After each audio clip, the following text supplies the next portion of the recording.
अब अगर सोनिया गांधी हट गई हैं, वो तो राज्यसभा से आ गई हैं, आपको लगता है कि ये कितना ताकतवर प्रयोग होगा कि वो प्रियंका गांधी जो अपनी पार्टी को वहां पांचों में से एक विधानसभा नहीं दिला पाई, आपको लगता है लोकसभा दे देंगी?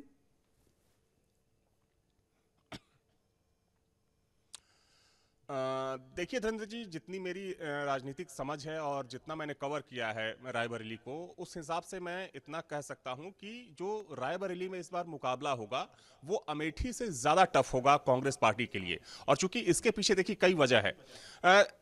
जो इस वक्त समीकरण बन रहा है, चूंकि देखिए पहले कांग्रेस ठीक है, वो कांग्रेस का एक बेस रहा है, लेकिन जो मजबूत उसके चेहरे होते थे, जो मजबूत आधार होते थे, कहीं ना कहीं वो कड़ियां कट गई है कांग्रेस से। 2022 का जो विधानसभा चुनाव हुआ, उस चुनाव में जो रायबरेली सदर की सीट थी, वहां से अदिति सिंह जो पहले कांग्रेस में हुआ करती थी, वो बीजेपी में आई और सदर में कहा जाता है कि कांग्रेस सबसे मजबूत मानी जाती है रायबरेली सदर में, वो सीट कांग्रेस पार्टी हार गई।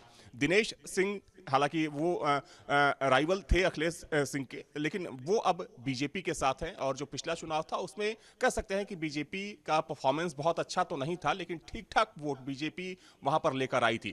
एक देखिए हाल में जो एक सियासी घटनाक्रम चेंज हुआ है, वो कह सकते हैं कि एक गेम चेंजर हो सकता है।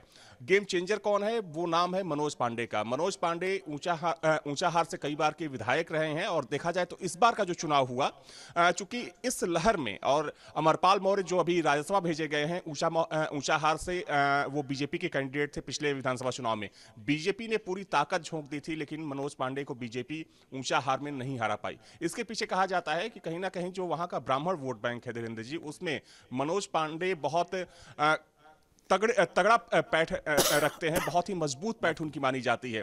तो अगर मनोज पांडे आते हैं सियासी मैदान में और बीजेपी अगर वहां से टिकट देती है, हालांकि देखिए अभी चूंकि कई नामों की चर्चा चल रही है, कुमार विश्वास के नाम की भी चर्चा वहां चल रही है कि कुमार विश्वास को बीजेपी उम्मीदवार बना सकती है, लेकिन इन तमाम समीकरणों को देखें, जो सियासी समीकरण भी हाल फिलहाल में दिख रहे हैं, तो उसको देखते हुए कह सकते हैं कि कांग्रेस के लिए अब रायबरेली की सीट भी उतनी आसान नहीं रह गई है जितना पहले हुआ करती थी। और अगर मनोज पांडे के चेहरे पर भरोसा बीजेपी करती है। मैं ये कहता हूं अविनाश कि एक बहुत अच्छा नाम है कुमार विश्वास का, वो राज्यसभा चुनाव के टिकट होते हैं तो भी उनका नाम आ जाता है, फिर लोकसभा कहीं होती है तो उसमें भी उनका नाम आ जाता है, और वो वहाँ जो है बुरी तरह हारे थे अमेठी में जब वो गांधी फैमिली और स्मृति ईरानी का मुकाबला कर रहे थे। तो मुझे ये समझ में नहीं आता कि बीजेपी के लोगों से ज़्यादा पत्रकार उनको लेकर इतना उत्सुक रहते हैं कि उनको हर जगह ले आते हैं कि आखिर कुमार विश्वास आएंगे। खैर, मैं मोहित आपसे एक सवाल ज़रूर पूछूंगा, उसके बाद आंकड़ों के हिसाब से हमको रायबरेली की कहानी ज़रूर समझाएंगे हमारे मित्र अभय जी। लेकिन यार एक बात बताइए कि सोनिया गांधी के साथ तो चलो रिश्ता था, उन्होंने चिट्ठी लिखी, परिवार के लिए कहा, प्रियंका गांधी से भी आपको लगता है रिश्ता बनेगा? और बनेगा तो किस लिए वोट मांगेंगी और किस आधार पर आपको लगता है? क्योंकि ये डिस्कशन आपके साथ हो रहा होता होगा, आप जब बैठते होंगे निजी बातचीत में उन तमाम नेताओं के साथ जिनको हम लोग थिंक टैंक कहते हैं, आला कमान कहते हैं, तो आपको लगता है उनके पास कोई गणित है क्या?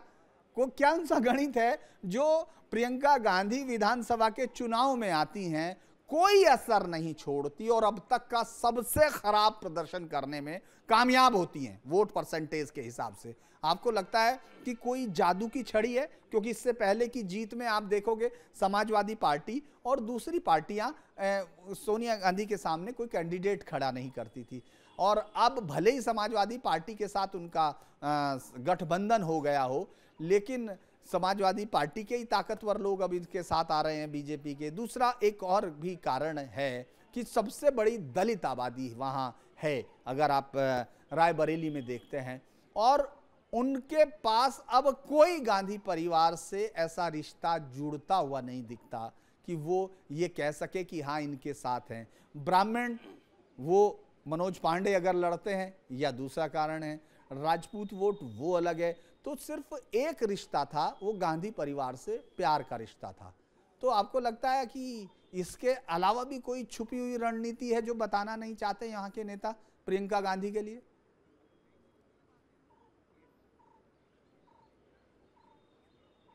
मोहित देखिए, आपको बिल्कुल बड़ा दिलचस्प आपने सवाल धीरेन्द्र जी ये किया है। अगर 1952 के हम बिल्कुल, मेरी आवाज़ आ रही है धीरेन्द्र जी?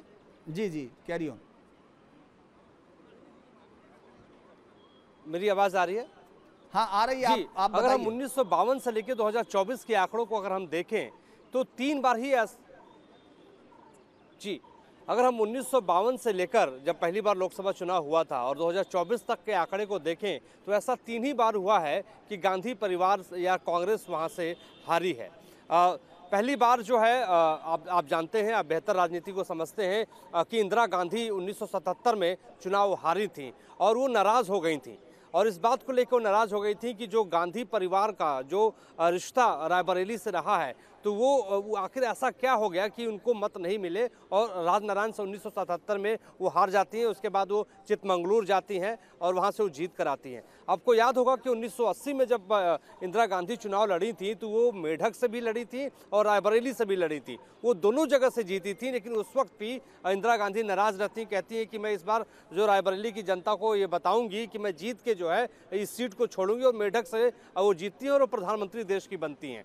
तो वो जो एक नाराज़गी का रिश्ता रहा है वो निश्चित तौर पे गांधी परिवार का तो रायबरेली से रहा है। लेकिन अब ये सवाल अब ये है कि आज के दौर में गांधी परिवार का रिश्ता कितना मधुर है, कितना मजबूत है, क्योंकि सोनिया गांधी ने एक भावुक चिट्ठी लिखी और कहा कि मैं उम्मीद करती हूं कि जो रिश्ता अब तक रहा है उसी रिश्ते को हमारे परिवार के सदस्यों को जो है सदस्य को रायबरेली की जनता उसी तरीके से प्यार करती हुई नजर आएगी।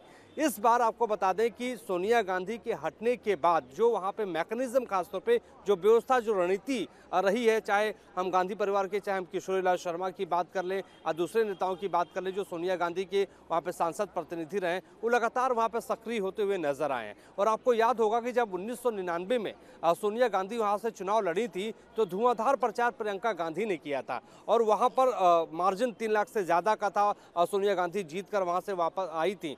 तो उस समय से ही एक रिश्ता प्रियंका गांधी का रायबरेली से खासतौर पे रहा है। अपनी मां का चुनाव वहां पे वो करती रही है। जो आपने अभी सवाल किया है कि विधानसभा चुनाव में जो है कांग्रेस पार्टी जो है नील बटा सन्नाटा रहती है, बेहतर प्रदर्शन नहीं कर पाती है, लेकिन लोकसभा चुनाव में जीत कर आती है। इस पर भी पार्टी के नेताओं का ये कहना रहता है कि जो विधानसभा का चुनाव रहता है वो दूसरे इश्यूज पे होता है, लेकिन जैसे ही लोकसभा का चुनाव आता है तो उनको गांधी परिवार का कोई सदस्य अपना दिखता है, इस वजह से उनको जो है चुनकर लोकसभा भेज दिया जाता है। अब इस बार क्या सोनिया गांधी के हट जाने के बाद वही प्यार क्या वो गांधी परिवार के दूसरे सदस्य प्रियंका गांधी के लिए भी बना के रखेंगे? तो ये निश्चित तौर पे ये जनता जनार्दन को तय करना है, मतदाता को तय करना है। लेकिन हाँ, मुकम्मल तौर पर कांग्रेस पार्टी ने अब रणनीति बनानी वहां पर शुरू कर दी है कि किस तरीके से प्रियंका गांधी को वहां पे उतारना है, किस तरीके से प्रचार प्रसार वहां पे करना है। फिर के वही बात आ जाती है कि टेस्ट जो है रायबरेली को देना है, जनता को नहीं देना, मतलब प्रियंका को नहीं देना है।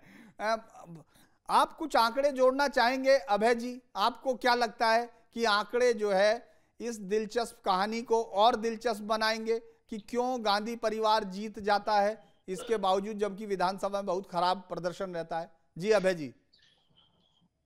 देखिए, पहले तो मैं, जैसे मोहित भाई ने बताया, मैं मोहित भाई के बात को थोड़ा सा आगे बढ़ाने का प्रयास कर रहा हूं। जब 77 में इंदिरा गांधी चुनाव हारी थी तो राजनारायण जी को 1,77,719 वोट आया था और 55,262 वोट से उन्होंने इंदिरा गांधी को हराया था। फिर 1978 में चिकमंगलूर के सांसद मिश्र चंद्र जी थे, तो उन्होंने अपने सीट को पर रिजाइन करके इनको बाइपोलर आया तो इंदिरा गांधी को 2,49,376 वोट आया था और 77,343 वोट से चुनाव जीते। एक बेडक से जब इंदिरा गांधी की हत्या हुई तो बेडक की सांसद थी और जानते हैं क्या हुआ था? जब 84 में जब चुनाव हुआ तो बेडक सीट पर कांग्रेस हार गई थी। सुन लीजिए, मैं फिर से एक बार रिपीट कर रहा हूं, जिस इंदिरा गांधी के सिंपैथी वे में पूरा भारत में 491 सीट लड़ करके 404 सीट जीती थी। 1994 का जो मेन चुनाव हुआ था जिसमें असम का, पंजाब का और कुछ जगह का इलेक्शन नहीं हुआ था, जब मेन चुनाव हुआ था उसमें कांग्रेस पार्टी 491 सीट पर चुनाव लड़ी थी और 404 सीट जीती थी। उस चुनाव में बेडक सीट पर कांग्रेस पार्टी चुनाव हार गई। पी शिवशंकर कांग्रेस पार्टी के प्रत्याशी थे और चुनाव हार गए थे, 1618 वोट से हारे थे, कोई बहुत मार्जिन से नहीं हारे थे। तो फिर से एक बार कि जिस इंदिरा गांधी की सिंपैथी में पूरा कांग्रेस पार्टी ने पूरे देश में अपना परचम लहराया था, उस चुनाव में इंदिरा गांधी के व्यक्तिगत सीट पर जब वो सांसद थी वह सीट कांग्रेस हार गई। तो यह रहा है कांग्रेस पार्टी का एक एक मतलब ये है। अब मैं बता रहा हूं कि अब साउथ की अगर हम बात करें तो गांधी परिवार साउथ से चुनाव 1978 से ही फाइट करना शुरू किया, लेकिन कभी भी यह परिवार आज तक एक सीट से 2 बार चुनाव नहीं लड़ा। राहुल गांधी अगर अभी तक घोषणा नहीं आया है, मेरी जानकारी में राहुल गांधी वायनाड से चुनाव लड़ेंगे, घोषणा नहीं आया है। जब तक घोषणा नहीं आता है तब तक यह परिवार आज तक साउथ में जब भी चुनाव लड़ा है तो एक सीट से दोबारा कभी नहीं फाइट किया है। चिकमगलूर में इंदिरा गांधी 1980 में चुनाव नहीं फाइट की, वो बेडक में जाके चुनाव फाइट किया उन्होंने। सोनिया गांधी 1999 का लोकसभा चुनाव लड़ी थी बेल्लारी से, लेकिन फिर दोबारा फाइट करने नहीं गई। और मैं एक बेल्लारी की कहानी बता दूं कि उसके बाद 1999 के लोकसभा चुनाव के बाद एक बार बाईपोल कांग्रेस जीती है, नहीं तो कांग्रेस सोनिया गांधी ने जब बेल्लारी सीट खाली किया तो उस बार बाईपोल हुआ, कांग्रेस जरूर जीती। 2018 के बाईपोल में कांग्रेस जीती, नहीं तो 2004 का लोकसभा चुनाव कांग्रेस पार्टी हारी है, 2009 का लोकसभा चुनाव हारी है, 2018 का लोकसभा चुनाव हारी है, तो 2014 का हारी है और 2019 में भी हारी है। तो यह तो इनका परिवार का इतिहास रहा है। देखिए राहुल गांधी दोबारा वहां फाइट, कितना बढ़िया जो है ये चीज दर्शकों को बताई है, हमको भी, कि मेढक की वो सीट जो, ये वो रिश्ता है जो अलग करता है, जो आंकड़ों को पलटता है, क्योंकि वो रिश्ता अलग हो जाता है जब गांधी फैमिली लड़ती थी। लेकिन गांधी फैमिली का ही हिस्सा है जो दूसरी पार्टी से लड़ता है, वो है पीलीभीत और सुल्तानपुर सीट। पीलीभीत एक पूरी गांधी फैमिली की सीट कह सकते हैं। जब से मेनका गांधी ने वहां शुरू किया, इलेक्शंस एक बार हारी, फिर दूसरी बार उन्होंने इलेक्शंस जब वो जीतने लगी 1989 से लेकर बीच में फिर 98 में वो हारी थी। इससे पहले 1981 में वो खुद राजीव गांधी के सामने अमेठी में लड़ी थी और वहां से हारने के बाद उन्होंने पीलीभीत की तरफ रुख किया था, वहां से लगातार जीतती रही। लेकिन इस बार क्या उनको टिकट मिलेगा या नहीं मिलेगा, क्या वो रहेंगी कि नहीं रहेंगी, आपको क्या लग रहा है अविनाश? अभी तक लगातार आप देख रहे हैं, कल 3 पैनल के नाम भी भिजवा दिए गए हैं। आपको लग रहा है कि वो, और साथ में हम बात कर लेते हैं इसी में कि वरुण गांधी, आपको क्या लग रहा है दोनों के टिकट का मामला?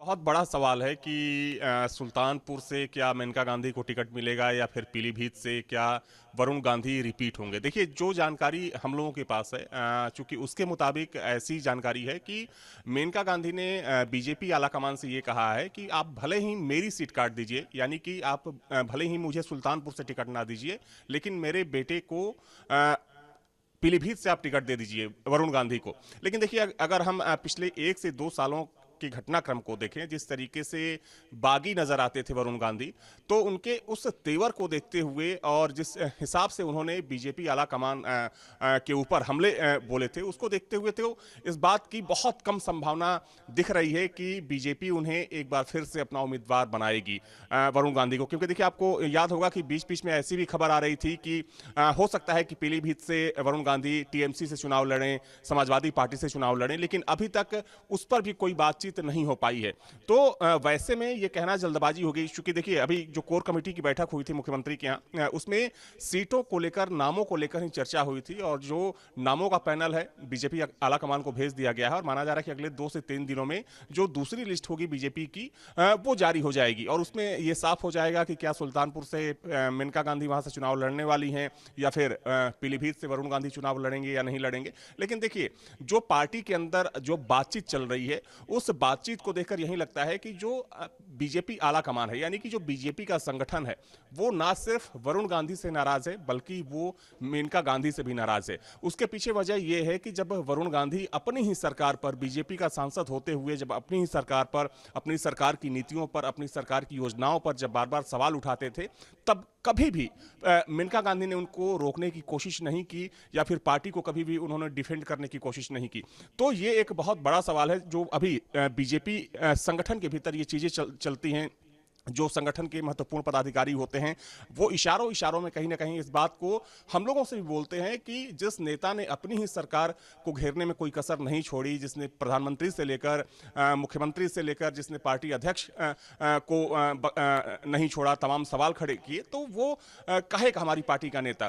तो इस घटनाक्रम को देखते हुए और इन इशारों को देखते हुए तो इसकी संभावना बहुत कम लग रही है। हालांकि देखिए, कुछ दिनों से जरूर उनके कह सकते हैं कि बयानों में कुछ बदलाव आया है, थोड़ा सा प्रो जो एंटी बीजेपी हो गए थे, अब उस रुख में थोड़ा सा बदलाव दिख रहा है। कुछ ऐसी बातें उनकी निकलकर सामने आई है जिससे लग रहा है कि शायद वरुण गांधी एक बार फिर से बीजेपी के पाले में, चूंकि बीच में तो ये बात बिल्कुल तय मानी जा रही थी कि वो या तो टीएमसी से चुनाव लड़ेंगे या फिर समाजवादी पार्टी से, लेकिन अभी कहना थोड़ा सा मुश्किल है। लेकिन हाँ, इतना जरूर है कि जो चीजें बाहर निकल कर आ रही हैं जी, मैं डाटा तो पूछूंगा अभय जी से, लेकिन एक बार मोहित से मैं पूछ लेता हूं। मोहित, कभी भी गांधी फैमिली में आपको लगता है वरुण गांधी को, राजनीतिक गांधी फैमिली में वरुण गांधी को माना जा सकता है, ऐसा लगता है आपको? यानी उनको कभी कांग्रेस से उम्मीद हो सकती है क्या?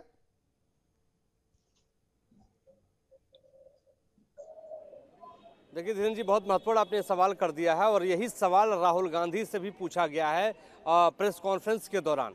और राहुल गांधी ने सीधे तौर पे आपको बता दूं कि साफ गोही से जवाब दिया था और उन्होंने ये कहा था कि वरुण गांधी की विचारधारा अलग है और उनकी विचारधारा से मेरी विचारधारा नहीं मिलती है, लिहाजा पार्टी में हम उनके साथ नहीं चल सकते हैं। तो सीधे तौर पे एक मैसेज यही है कि वरुण गांधी को कांग्रेस में कोई जगह नहीं है। जब पब्लिक फोरम पर प्रेस कॉन्फ्रेंस के दौरान राहुल गांधी ने ऐसी बात कह दी है, वो भी स्पष्टवादिता के साथ, तो निश्चित तौर पे वरुण गांधी का कोई भविष्य कांग्रेस पार्टी के अंदर तो नहीं दिखाई देता है। तो जो वरुण गांधी लगातार जो बात चल रही थी कि अलायंस कांग्रेस पार्टी के साथ होगा और समाजवादी पार्टी से उनको टिकट दिया जा सकता है सुल्तानपुर से या पीलीभीत से, तो वहां पर भी अब कोई गुंजाइश बनती हुई दिखाई नहीं दे रही है, क्योंकि कांग्रेस ने कह दिया कि हम अपने कोटे से वरुण गांधी को कोई सीट नहीं देंगे, मेनका गांधी को हम अपने कोटे से कोई सीट नहीं देंगे। अगर आपको कोई बातचीत करनी है तो आप बात कर लीजिए, सहमति बना लीजिए, हम अपनी तरफ से उनके लिए न प्रचार करेंगे और नहीं आप सीट देंगे। तो अब वरुण गांधी के पास चारा बस्ता क्या है? अब वरुण गांधी की जो तेवर, धीरेन्द्र जी आपने संसद को भी बहुत बारीकी से कवर किया है, वरुण गांधी के जो तेवर पहले हुआ करते थे, खासतौर पे 6-7 महीने 1 साल पहले, उस तेवर में कहीं ना कहीं हमें कह सके ढीलापन दिखाई दिया है। और तेवर जो ठंडे हुए, जो भारतीय जनता पार्टी के खिलाफ लगातार वो बोलते हुए नजर आते थे, तो उनको पता है कि अगर उनको बीजेपी से टिकट नहीं मिला तो फिर वो कहाँ जाएंगे। तो वो कहीं ना कहीं मेनका गांधी और वरुण गांधी में जो है दो लोगों को चुनाव मैदान में उतारने की बात चल रही थी, लेकिन हमारे जो सूत्र बता रहे हैं भारतीय जनता पार्टी के भीतर कि उनसे सीधे तौर पे कह दिया गया है कि या तो मां लड़ेंगी या तो बेटा चुनाव लड़ेगा।